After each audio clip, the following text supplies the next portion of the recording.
اللهم صل على سيدنا محمد وعلى آل سيدنا محمد بعدد كل ذرة مئة ألف ألف مرة.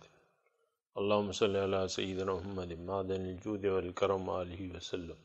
استغفر اللہ الذی لا الہ الا هو الحی القیوم واتوب الیہ. سامعین اور ناظرین کرام، السلام علیکم ورحمۃ اللہ وبرکاتہ. سورہ مائدہ آیت نمبر 11. اعوذ باللہ من الشیطان الرجیم، بسم اللہ الرحمن الرحیم. یا ایہا الذین آمنوا اذکروا نعمت اللہ علیکم اذ ہم قوم ان یبسطوا الیکم ایدیہم فکف ایدیہم عنکم واتقوا اللہ وعلی اللہ فلیتوکل المؤمنون. وَلَقَدْ أَخَذَ اللَّهُ مِيثَاقَ بَنِي إِسْرَائِيلَ وَبَعَثْنَا مِنْهُمْ اثْنَيْ عَشَرَ نَقِيبًا وَقَالَ اللَّهُ إِنِّي مَعَكُمْ لَئِنْ أَقَمْتُمُ الصَّلَاةَ وَآتَيْتُمُ الزَّكَاةَ وَآمَنْتُمْ بِرُسُلِي وَعَزَّرْتُمُوهُمْ وَأَقْرَضْتُمُ اللَّهَ قَرْضًا حَسَنًا لَأُكَفِّرَنَّ عَنْكُمْ سَيِّئَاتِكُمْ وَلَأُدْخِلَنَّكُمْ جَنَّاتٍ تَجْرِي مِنْ تَحْتِهَا الْأَنْهَارُ فَمَنْ كَفَرَ بَعْدَ ذَلِكَ مِنْكُمْ فَقَدْ ضَلَّ سَوَاءَ السَّبِيلِ.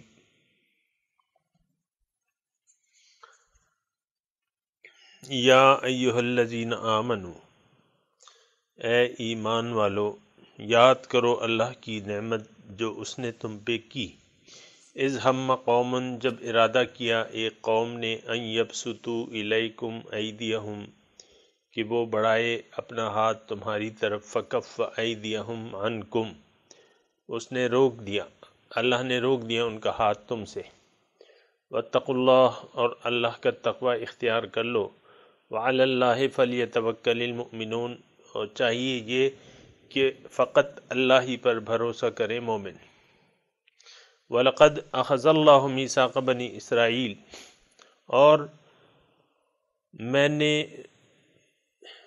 اور یقیناً اللہ نے لیا بنی اسرائیل سے وعدہ. وَبَعَثْنَا مِنْهُمُ اثْنَيْ عَشَرَ نَقِيبًا، اور اس میں بنا دیے 12 نگران، نقیب سردار یا نگران. اور ان سے کہہ دیا اللہ تعالیٰ نے، انی معکم، میں تمہارے ساتھ ہوں. لئن اقمتم الصلاۃ، اگر تم نماز کا نظام قائم رکھو. وآتیتم الزکوٰۃ، اور زکوٰۃ دیتے رہو. وآمنتم برسلی، اور تم میرے رسولوں پر ایمان لے آؤ. وعزرتموہم، اور ان کی مدد کرو. وأقرضتم اللہ قرضا حسنا، اور تم دو بوقت ضرورت اللہ کو قرض حسن. تو نتیجتاً اس کا نتیجہ کیا ہوگا؟ لأکفرن عنکم سیئاتکم، میں ہٹا دوں گا تم سے تمہارے بدحالیاں یا گناہ.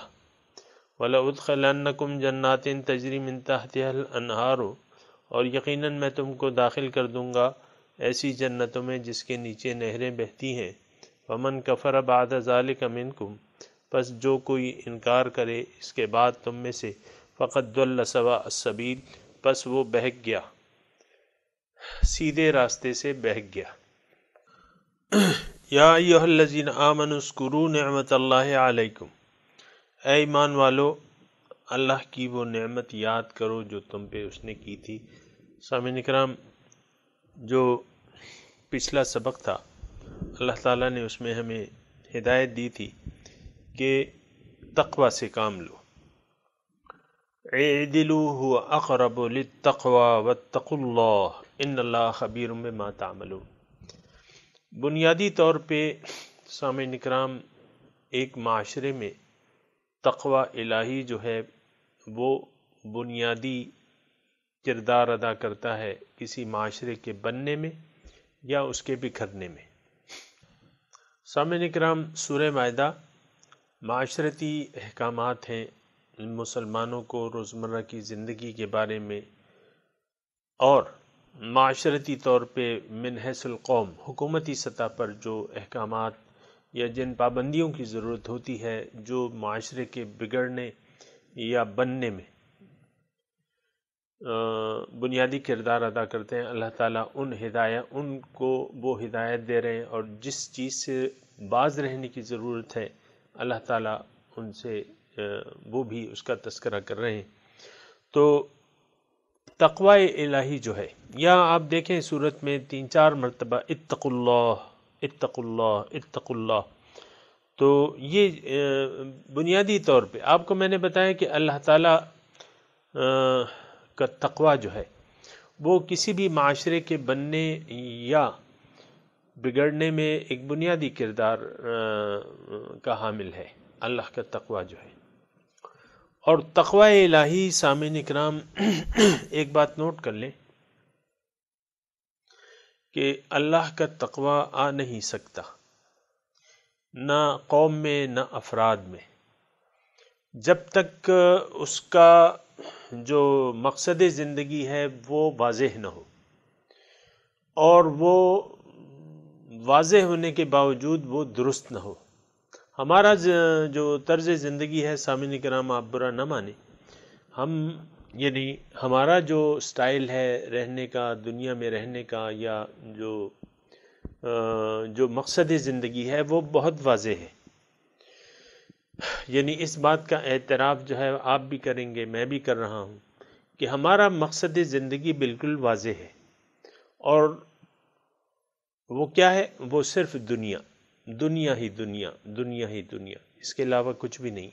مقصد زندگی یعنی زندگی گزارنے کا مقصد ہمارا جو ہے، یعنی من حیث القوم سامعین اکرام، وہ صرف دنیا ہے، دنیا اور ما فیہا۔ اگر یہ یعنی دنیا کی ہم پہ وافر مقدار میں ہے، یعنی دنیا کے جو فوائد ہیں وہ حاصل ہو رہے ہیں، پیسہ ہے اور دیگر سہولیات ساری مہیا ہیں، تو ہم خوش ہوں گے۔ لیکن اگر اس میں کمی آ جاتی ہے، تنگی آ جاتی ہے، ترشی آ جاتی ہے، تو پھر ہماری چیخیں جو ہیں وہ نکل جاتی ہیں۔ ایسی بات نہیں ہے سامعین اکرام، حضور صلی اللہ علیہ وسلم نے 3 سال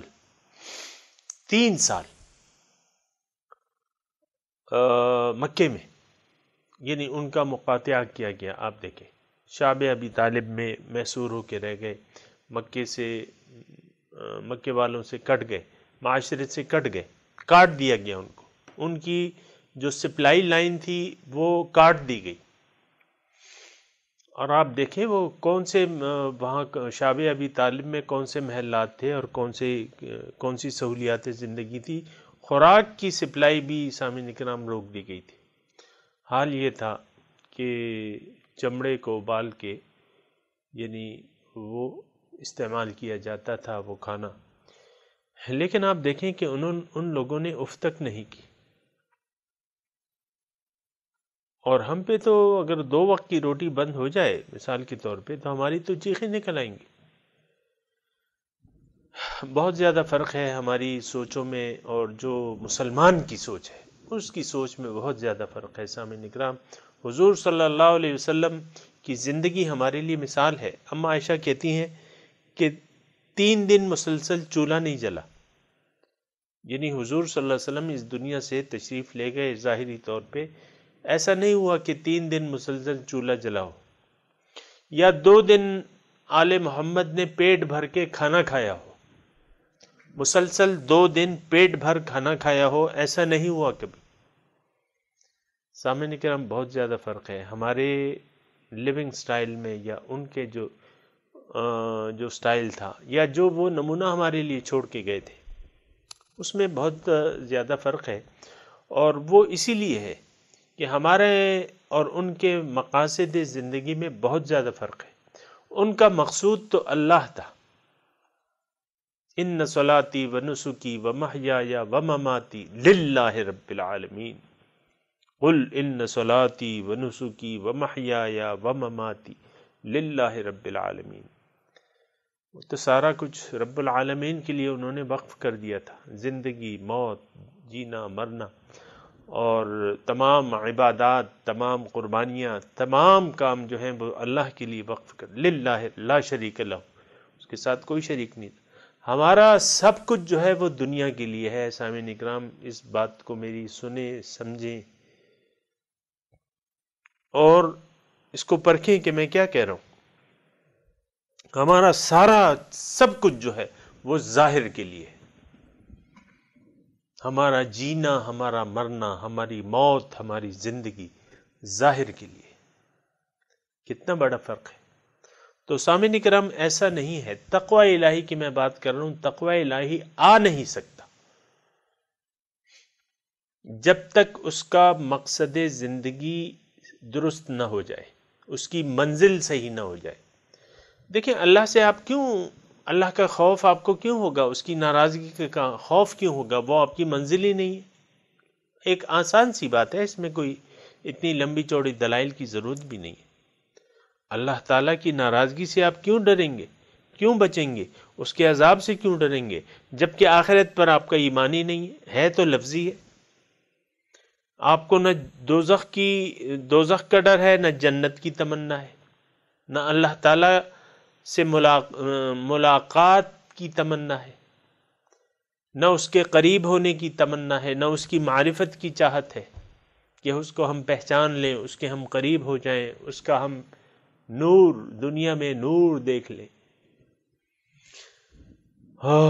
تو یہ ہے کہ بہت زیادہ فرق ہے۔ ہمارے جو تصورات ہیں وہ حضور صلی اللہ علیہ وسلم نے جو دعوت دی ہے اس سے بہت زیادہ مختلف ہے۔ اور یہ بات اگر آپ جتنی جلدی آپ مان لیں گے، جان لیں گے، تو اتنی ہی جلدی آپ اپنی اصلاح کی کوشش کریں گے۔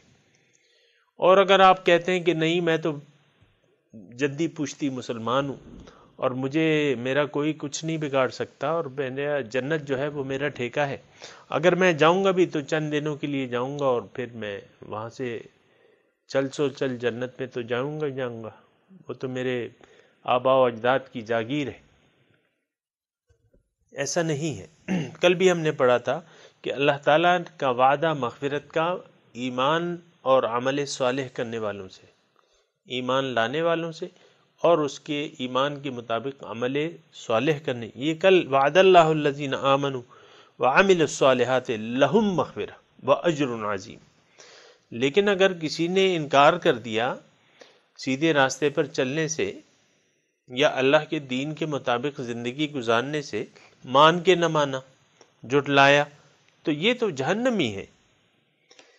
یہاں آج کے سبق میں اللہ تعالیٰ جو ہمیں ایک نعمت اپنی یاد دلا رہا ہے مسلمانوں کو، اس میں بھی آپ اگر غور کریں تو اس میں بھی تقوی الہی کا تذکرہ ہے۔ یعنی اللہ تعالیٰ اس نعمت کو یاد دلا کے مسلمانوں کو تقوی کی تلقین کر رہے ہیں۔ واتقوا اللہ، اللہ کا تقوی اختیار کرو۔ بات یہ ہے سامعین کرام، مختصر سی میری بات ہے، اس کو اچھی طرح سوچ لیں، سمجھ لیں۔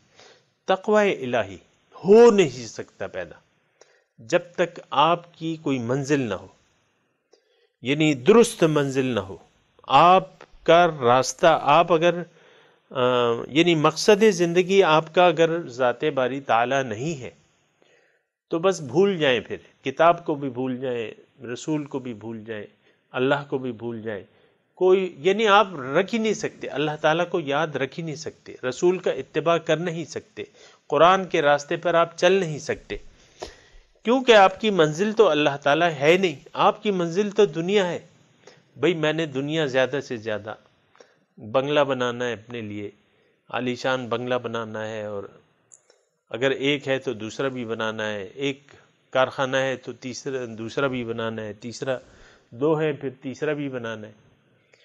آپ دیکھیں ایک دوڑ لگی ہوئی ہے دنیا کے پیچھے۔ ایک کاروبار انسان کا سیٹ ہو جاتا ہے، وہ کہتا ہے کہ میں ایک اور کچھ سائیڈ بزنس جو ہوتا ہے۔ تو واتقوا اللہ جو ہے اس آیت کا جو حاصل ہے، یعنی جو ہدایت ہے وہ کیا ہے؟ واتقوا اللہ، اللہ کا تقوی اختیار کر لو۔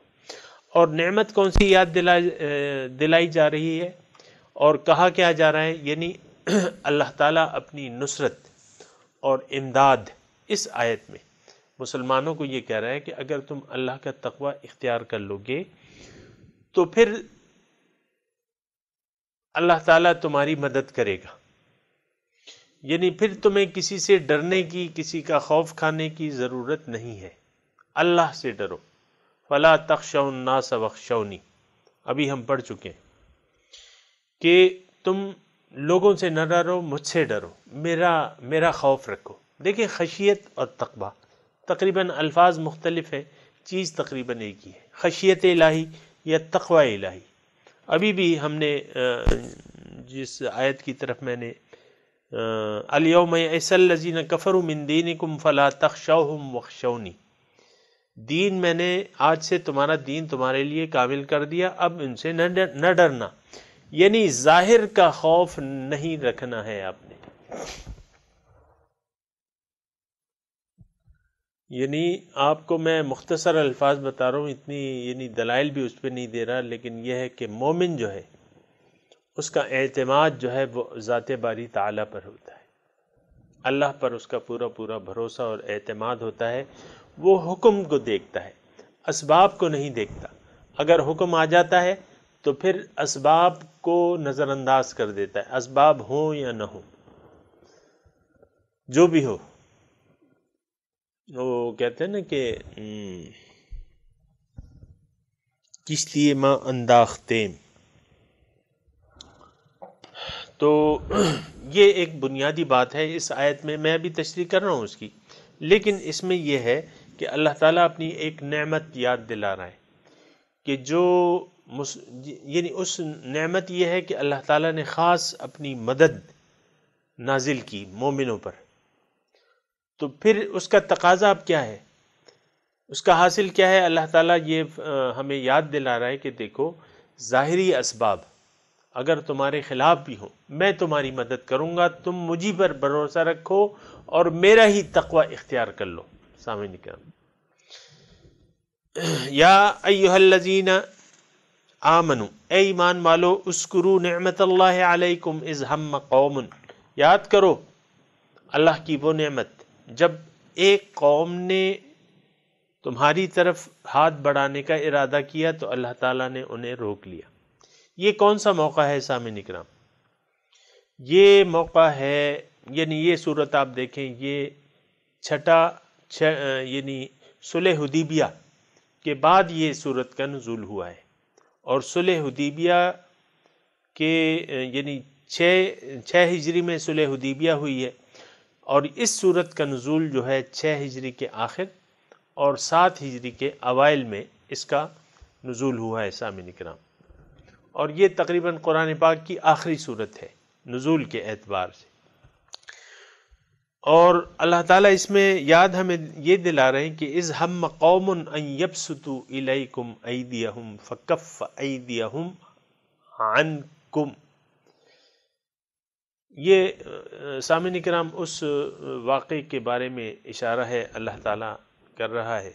مسلمان حضور صلی اللہ علیہ وسلم کے کہنے کے مطابق عمرے کے لیے انہوں نے ارادہ کر لیا، لیکن جب یہاں حدیبیہ کے مقام پر انہوں نے پڑاؤ ڈالا اور مشرکوں کو اطلاع ملی تو انہوں نے مسلمانوں کو عمرہ کرنے سے روک دیا۔ مسلمانوں کی تعداد تقریباً 1400 تھی۔ مسلمان عمرے کے لیے آئے تھے، جنگ کے لیے نہیں آئے تھے، اور کافروں کے اور زمانے جاہلیت کے قانون کے مطابق یعنی آپ کے سر کا اگر کوئی دشمن ہو تو بھی آپ اسے بیت اللہ کے عمرے سے یا حج سے آپ نہیں روک سکتے۔ یہ زمانے جاہلیت سے یہ دستور تھا۔ کافروں نے آ کے مسلمانوں کو یہاں روک دیا اور کہا کہ نہیں، تم لوگ نہیں عمرہ نہیں کر سکتے، ہم نہیں چھوڑتے تمہیں۔ باتیں ہوتی رہیں، لیکن اب دیکھیں کفار مکہ جو تھے اس وقت مسلمانوں کے جانی دشمن تھے، اور اس سے پہلے آپ نے دیکھا کہ مسلمان 3 جنگیں ان سے لڑ چکے تھے، غزوہ احد، غزوہ بدر، غزوہ احد اور غزوہ احزاب۔ غزوہ احزاب، ان تینوں جنگوں میں یعنی مسلمان 2 جنگوں میں تو ایک جنگ میں تو بالکل واضح ہے اللہ تعالیٰ نے فتح عنایت، جنگ احد میں مسلمانوں کو عارضی نقصان اٹھانا پڑا لیکن کافروں کو فتح نہیں ملی۔ یہ آپ نوٹ کر لیں سامعین اکرام، اگر کوئی کہتا ہے کہ مسلمانوں کو غزوہ احد میں شکست ہوئی ہے تو یہ الفاظ درست نہیں ہے۔ تھوڑا نقصان تو ضرور ملا ہے لیکن اس نقصان پہنچا کر یعنی سامعین اکرام جنگی طور پہ اصول یہ ہے کہ دشمن کی یعنی اگر شکست کا مطلب یہ ہے کہ آپ اس پر غالب آ جائیں، یہ بالکل ایک واضح مطلب ہے، جنگ میں فتح اور شکست کا واضح مطلب ہے۔ غزوہ احد میں کافر مسلمانوں پر غالب نہیں آ سکے، البتہ نقصان پہنچایا تھا اور پھر نقصان پہنچا کے انہوں نے بھاگ اختیار کر لی، واپس چلے گئے، مسلمانوں کو یعنی زیر و زبر نہ کر سکے۔ وہ حضور صلی اللہ علیہ وسلم وہاں ٹھہرے رہے، پھر دوسرے دن جو ہے یعنی پھر حضور صلی اللہ علیہ وسلم نے ان کا پیچھا بھی کیا، تو یہ شکست نہیں تھی، غزوہ احد جو تھی شکست نہیں تھی، البتہ نقصان مسلمانوں کو پہنچا تھا، اس کی اپنی وجوہات تھی، وہ ہم پڑھ چکے ہیں، پڑھ کے آئے ہیں۔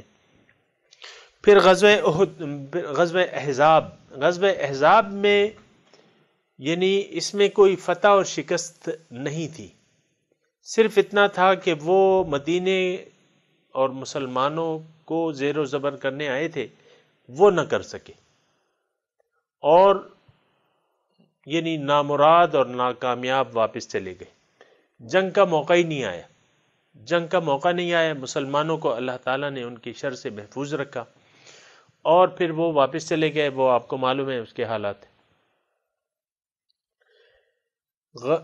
یعنی میں صرف یہ عرض کر رہا ہوں کہ کفار مکہ جو تھے تو وہ مسلمانوں کے جان کے دشمن تھے، یعنی دین اسلام کو بے بنیاد سے اکھاڑنا چاہتے تھے۔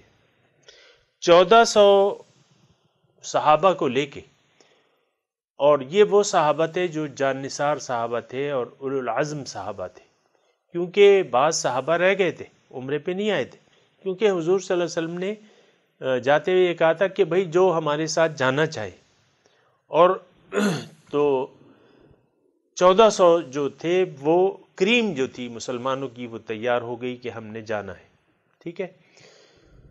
تو پھر کیا ہوا کہ جب یہاں حدیبیہ کے مقام پہ آئے تو وہ مشرکین مکہ وہ مسلمانوں کو یہاں تہ تیغ کر سکتے تھے، ان کے لیے بڑا آسان تھا کیونکہ وہ جنگ کے لیے تو آئے نہیں تھے۔ ایک بات تو یہ تھی، لیکن اللہ تعالیٰ نے انہوں نے کوشش بھی کی۔ بات یہ تھی سامعین کرام کہ یہ موقع تھا اشہر حرم کا، احترام والے مہینے تھے، اس میں جنگ بھی جائز نہیں تھی اور کسی کو روکنا بھی جائز نہیں تھا، یہ دونوں باتیں جو تھیں مشرکین مکہ کو بھی پتہ تھی۔ تو سامعین اکرام کیا ہوا کہ جب مدینے حدیبیہ میں مسلمانوں نے پڑاؤ ڈالا تو ان کے لیے آسان تھا، یعنی ان کے لیے ایک موقع تھا، یعنی آپ دیکھیں یہ 6 غزوہ یہ صلح حدیبیہ 6 ہجری کا واقعہ ہے اور مسلمانوں کی تعداد کہیں اس سے زیادہ تھی جو کہ مدینے میں تھی، یعنی آپ اس سے اندازہ لگائیں کہ غزوہ احد میں 1000 یعنی 1000 میں سے تو 300 نکال دیں منافقوں کو، 700، لیکن وہ غزوہ احد جو تھا وہ 3 میں تھا، 3 4 5 6 یعنی خاصی تعداد تھی، لیکن 1400 جو تھے یہ تو یہاں حاضر تھے۔ اگر کفار مکہ چاہتے، یعنی وہ تو کسی قانون اور اس کے پابند نہیں تھے، وہ تو آپ کو پتہ ہے کہ وہ احترام والے مہینوں کو الٹ پھیر کر دیتے تھے۔ انما النسیء زیادۃ فی الکفر یضل بہ الذین کفروا یحلونہ عاما ویحرمونہ عاما لیواتوا حرم ما احل اللہ۔ یہ ان کی عادت تھی، یعنی احترام والے مہینوں کو الٹ پھیر کر دیتے تھے، یہ زمانۂ جاہلیت کا دستور تھا۔ لیکن یعنی یہ احترام والے مہینوں کو، اور پھر جو ہے یعنی اگر وہ چاہتے، مشرکین مکہ اگر چاہتے تو مسلمانوں کو خاصا نقصان پہنچا سکتے تھے، کیونکہ وہ لڑنے کے لیے نہیں آئے تھے، نہتے تھے، تقریباً نہتے تھے، تلواریں تھیں نیام میں، وہ ایک الگ بات ہے۔ لیکن اللہ تعالیٰ نے ان یعنی مسلمانوں کا رعب ان پر ڈال دیا، اور وہ مسلمانوں سے ان کے ہاتھ کو اللہ تعالیٰ نے روک دیا۔ یہ خالص اللہ تعالیٰ کی امداد تھی سامعین کرام، اور اللہ تعالیٰ حقاً علینا نصر المؤمنین، اللہ تعالیٰ کا ایک وعدہ ہے کہ مجھ پر لازم ہے، مومنوں کی امداد جو ہے مجھ پر لازم ہے۔ عام حالات میں سامعین کرام ہم ایسا نہیں سمجھتے، اور سمجھتے ہیں کہ بھئی اللہ تعالیٰ جو ہے وہ ہماری امداد نہیں کرے گا۔ اکثر ہمارا تو اللہ تعالیٰ پر اعتماد ہی نہیں ہے، یہ جتنی ہمیں خرابیاں ہیں نا، یہ اللہ پہ اعتماد نہ ہونے کی وجہ سے ہے۔ خوف خدا نہیں ہے، اعتماد علی اللہ نہیں ہے۔ اس آیت میں تقوی اور توکل دونوں باتوں کی نصیحت کی جا رہی ہے۔ تو مسلمانوں کو تربیت کے لیے اللہ تعالیٰ فرما رہے ہیں کہ دیکھو تقوی سے تم کام لو، اور میں تمہاری مدد کروں گا تم جہاں بھی ہو، جیسے بھی ہو۔ حقاً علینا نصر المؤمنین انا لننصر رسلنا والذین آمنوا فی الحیات الدنیا، میں ایمان والوں کی اور اپنے رسولوں کی ضرور مدد کروں گا اس دنیا میں بھی۔ تو یہ اللہ تعالیٰ کا وعدہ ہے سامعین کرام۔ تو اللہ تعالیٰ نے اپنی امداد، ایک نعمت، یعنی اللہ تعالیٰ یا اپنی نعمت یعنی احسان، اللہ تعالیٰ اپنا احسان جتا رہا ہے مسلمانوں پہ کہ دیکھ وہ کافر تم پر غلبہ پا سکتے تھے، میں نے ان کا ہاتھ روک دیا۔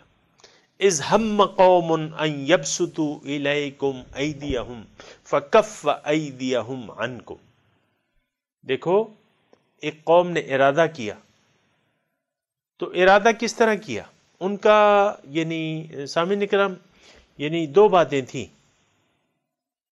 دو باتیں کیا تھیں کہ ایک تو اشہر حرم تھا، احترام والے مہینے تھے، دوسرا یہ کہ مکہ جو تھی حدود حرم، یہ لوگ حرم کی حدود میں داخل ہو گئے تھے حدیبیہ کے مقام پہ، اور یہ لوگ چاہتے تھے، کافر جو تھے چاہتے تھے کہ مسلمانوں سے کسی طریقے سے مت بھیڑ ہو جائے اور قتال شروع ہو جائے۔ تو انہوں نے یعنی ایک طرف تو مذاکرات ہو رہے تھے، اور دوسری طرف انہوں نے مختلف دستے، دو مرتبہ، ایک مرتبہ جو ہے کم تعداد میں، ایک دفعہ جو ہے خالد بن ولید کی سرکردگی میں انہوں نے اپنے دستے بھجوائے۔ تو پہلا جب دستہ بھجوایا انہوں نے چھیڑخانی کی کوشش کی، لیکن مسلمان جو تھے بیدار تھے ان کو بھگا دیا۔ دوسرا جو ہے تقریباً 40-50 مشرکوں کا ایک گروپ آیا، انہوں نے حملے کی کوشش کی، لیکن مسلمان بیدار تھے، انہوں نے ان کو پکڑ لیا۔ یعنی یہ اشتعال اندیزی کی کوشش یوں کر رہے تھے کہ مسلمان حملے میں پہل کر دیں، لیکن جب ان کو پکڑ لیا 40 یا 50 جو بھی تھے، تو حضور صلی اللہ علیہ وسلم کے سامنے ان مشرکوں کو پیش کیا۔ حضور صلی اللہ علیہ وسلم نے کہا کہ ان کو چھوڑ دو،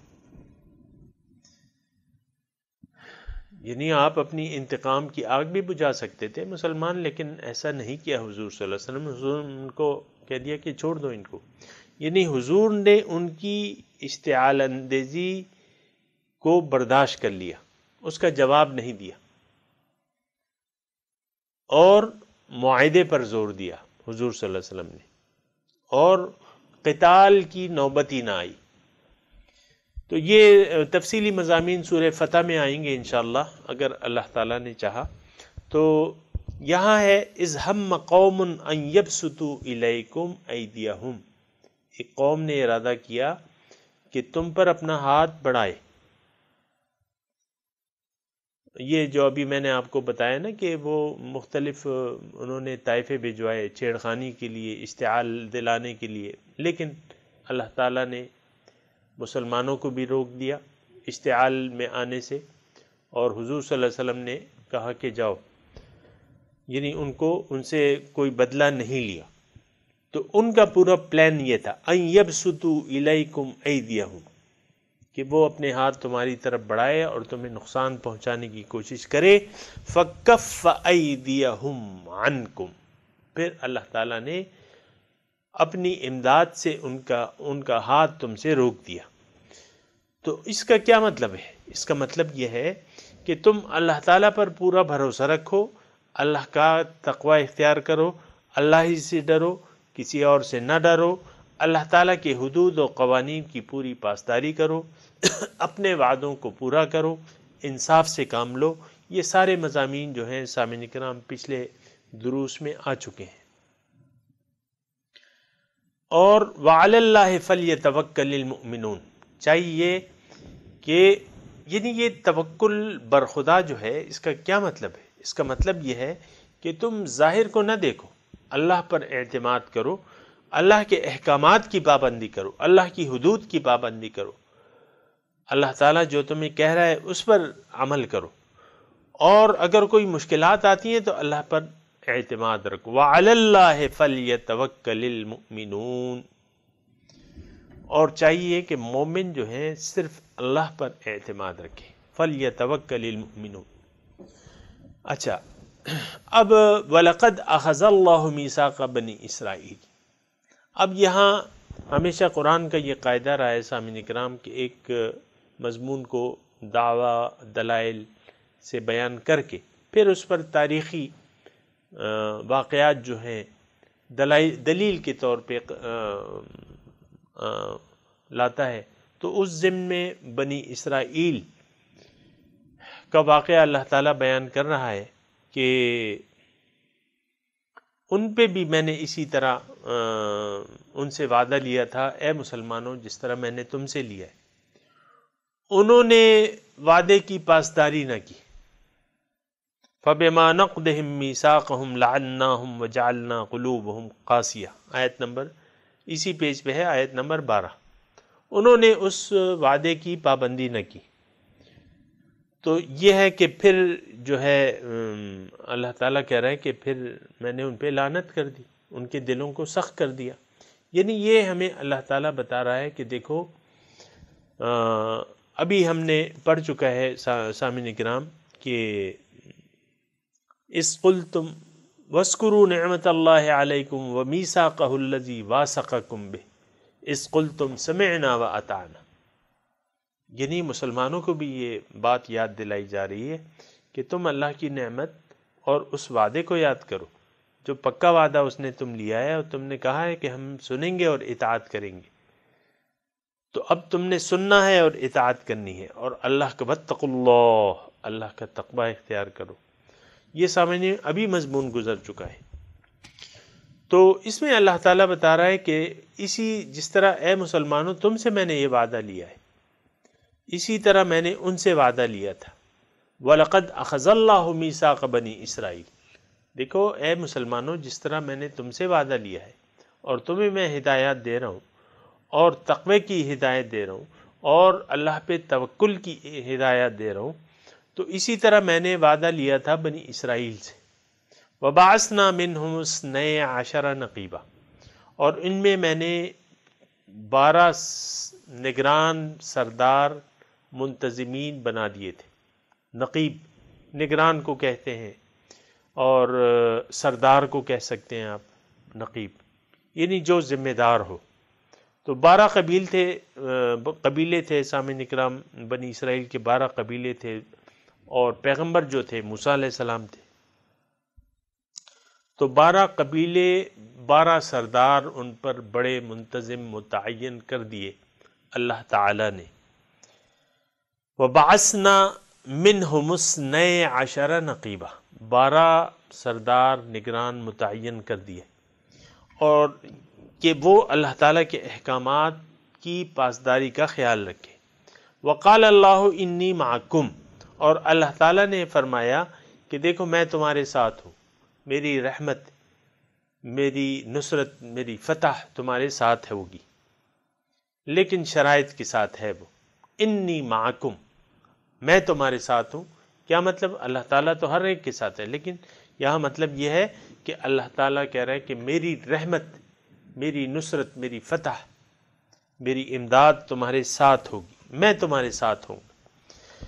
اس کی کچھ شرائط ہیں سامعین کرام، وہ شرائط ان کے لیے بھی تھی، ہمارے لیے بھی ہیں۔ لَإِنْ أَقَمْتُمُ الصَّلَاةَ، شرط یہ ہے کہ تم نماز کا نظام قائم رکھو گے۔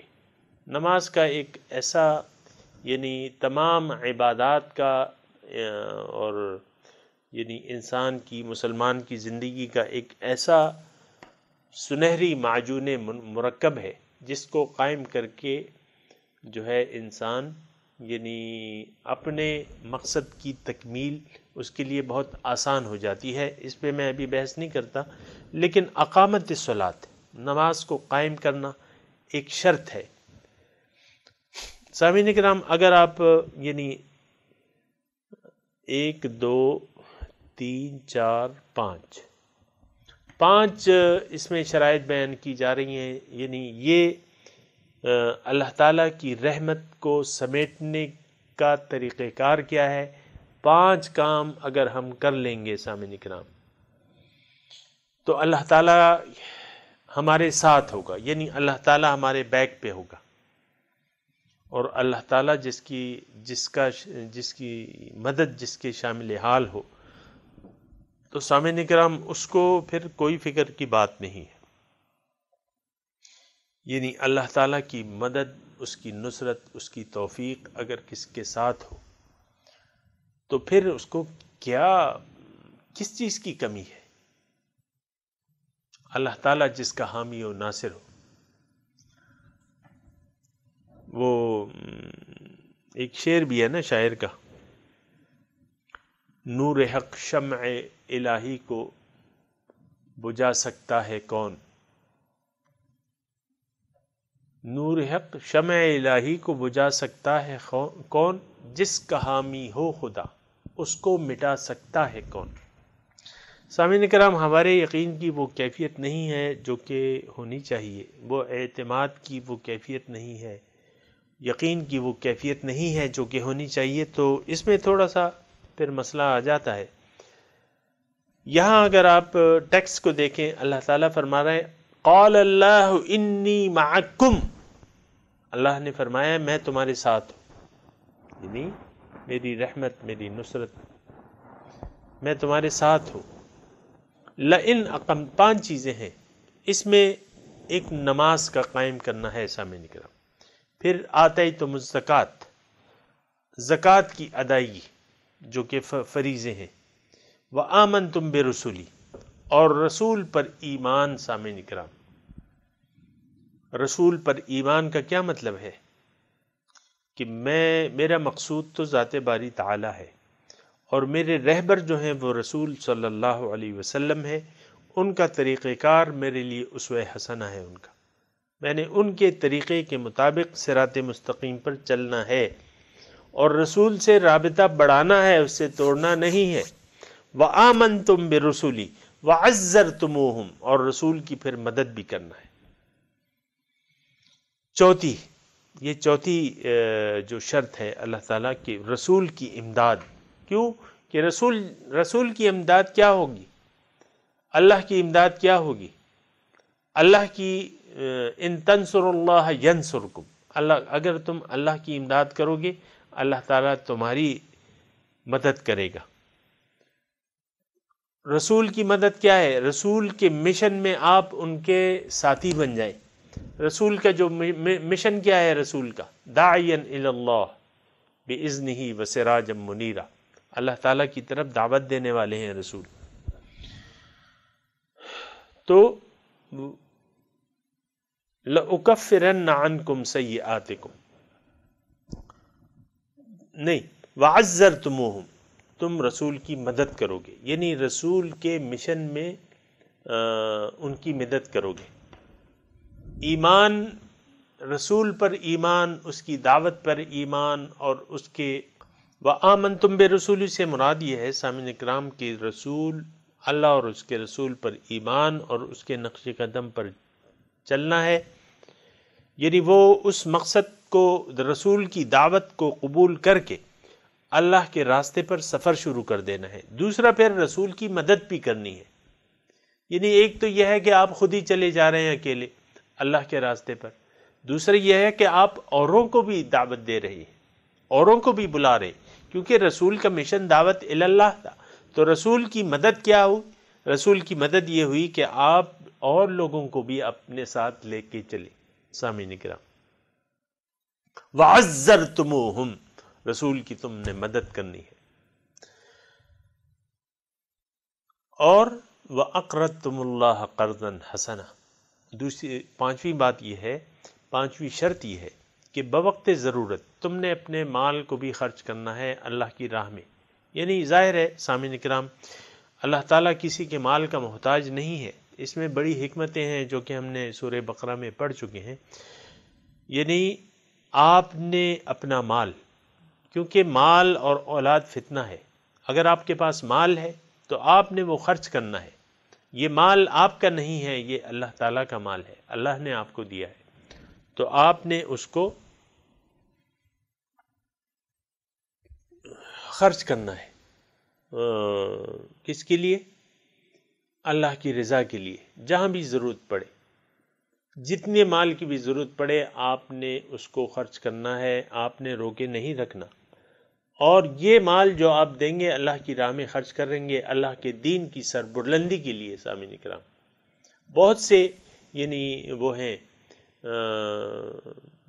جگہ ہیں خرچ کی، لیکن بہترین جگہ یہ ہے کہ آپ دعوت اللہ میں اپنا مال لگائیں، اللہ کے دین کو پھیلانے کے لیے، اللہ اور اس کے رسول کی دعوت کو پھیلانے کے لیے آپ اپنا مال اس راہ میں لگائیں.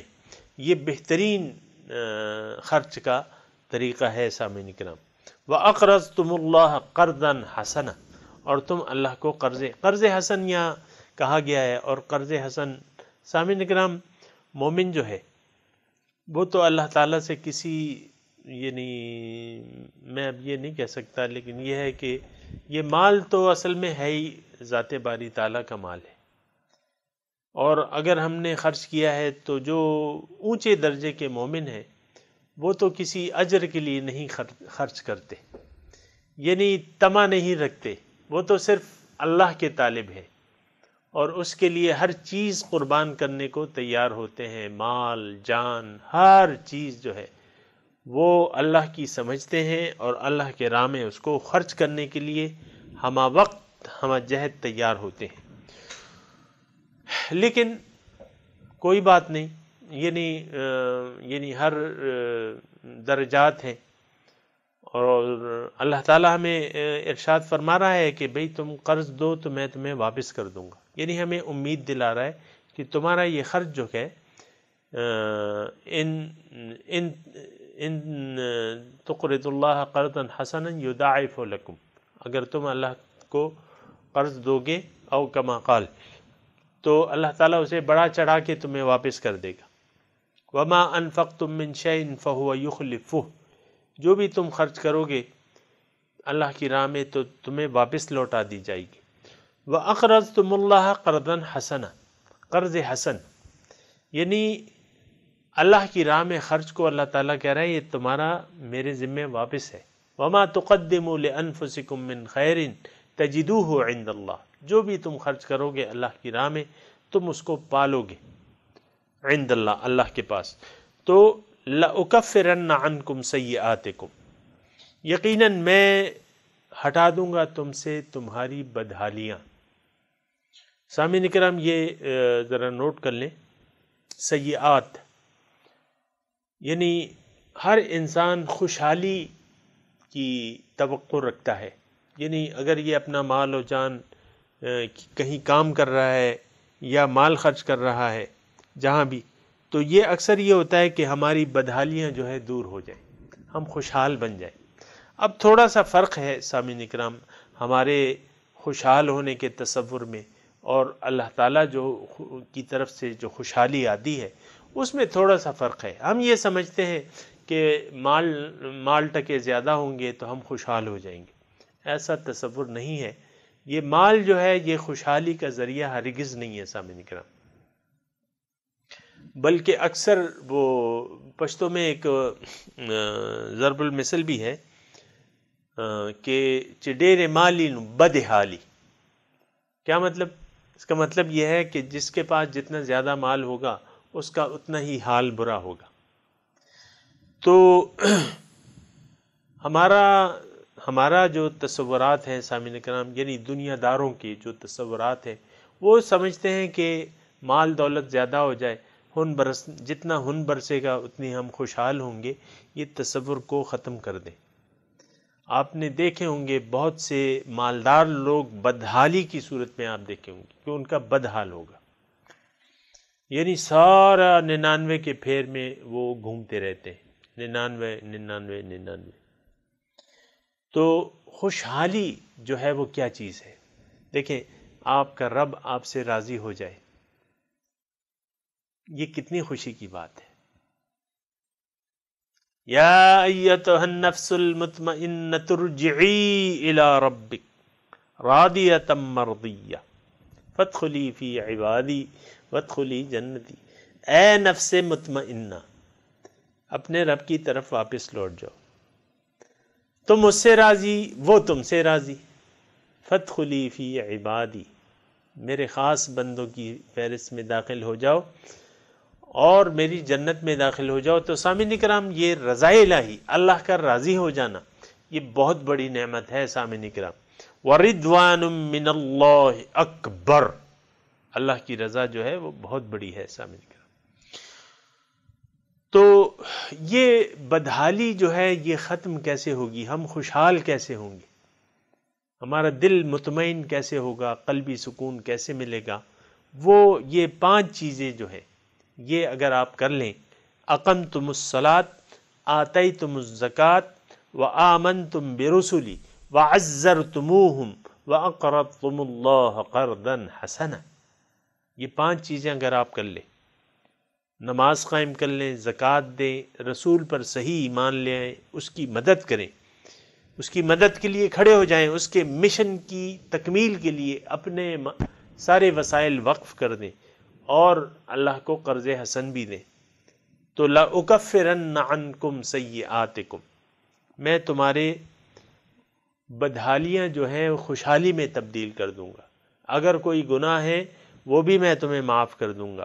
وَلَأُدْخِلَنَّكُمْ جَنَّاتٍ تَجْرِي مِن تَحْتِهَا الْأَنْهَارُ، اور میں تمہیں یقیناً ضرور بالضرور ان باغات میں داخل کروں گا جس کے نیچے نہریں بہہ رہی ہیں۔ سامعین اکرام، کتنا اچھا ایک سودا اللہ تعالی ہمیں پیشکش ہو رہی ہے ہمیں کہ اگر آپ اللہ کی مدد چاہتے ہیں، اللہ کی نصرت چاہتے ہیں، اگر آپ اپنی بدحالیوں کو خوشحالی سے تبدیل کرنا چاہتے ہیں، اگر آپ جنت میں یقینی طور پر داخل ہونا چاہتے ہیں، وَلَأُدْخِلَنَّكُمْ، سامعین کرام یہ بڑا زوردار جملہ ہے اگر آپ محسوس کریں، یعنی جنت میں دخول بڑا آسان بنا دیا اللہ تعالیٰ نے۔ اس میں کیا مشکل ہے؟ نماز قائم کر لیں، زکوٰۃ اپنے وقت پہ دیں، رسول پہ صحیح ایمان لے آئیں، اس کی مدد کے لیے کھڑے ہو جائیں، ٹھیک ہے، اور بوقت ضرورت اللہ تعالیٰ کی راہ میں اپنا مال خرچ کریں، اس میں کیا مشکل ہے؟ تو دنیا میں خوشحالیاں آپ کی منتظر ہیں، ایک بہترین زندگی، فَلَنُحْيِيَنَّهُ حَيَاةً طَيِّبَةً، اس کو میں ایک بہت اچھی زندگی دوں گا۔ وَلَأُدْخِلَنَّكُمْ، آخرت میں کیا ہوگا؟ کچھ بھی نہیں، بہت بڑا انعام۔ وَلَأُدْخِلَنَّكُمْ جَنَّاتٍ تَجْرِي مِن تَحْتِهَا الْأَنْهَارُ، ضرور اس میں ادخلنکم اگر گرامر سے آپ کا کچھ شغف ہے عربی کی تو اس میں تاکید در تاکید ہے.